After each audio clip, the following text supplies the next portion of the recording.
Hi guys, আসসালামু আলাইকুম।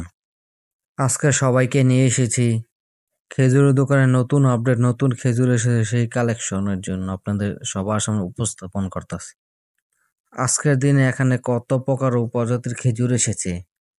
প্রতিটি খেজুরের স্বাদ, পুষ্টি ও মিষ্টিতে ভরপুর। আপনারা যদি ভালো খেজুর খুঁজছেন তাহলে সৌদি আরব থেকে ভালো খেজুর সংগ্রহ করতে পারেন। খুব পুষ্টিকর এই খেজুরগুলো। আজকে বিশেষ অফার চলছে, যার মাধ্যমে খেজুর অনেক কম দামে পেতে পারেন। মদিনার আজুয়া খেজুরের অনেক পদের খেজুর পাবেন এখানে। খেজুর স্বাস্থ্যের জন্য খুবই উপকারী। প্রতিদিন খাবারে খেজুর যোগ করতে ভুলবেন না। যদি আমার এই ভিডিওটি আপনাদের কাছে সবার কাছে ভালো লাগে তাহলে লাইক ও শেয়ার ও সাবস্ক্রাইব করতে ভুলবেন না। নতুন ভিডিও আপডেট পেতে সাবস্ক্রাইব করে পাশে থাকুন এবং বেল বাটনটি টিপ দিয়ে রাখুন। সবাই ভালো থাকবেন।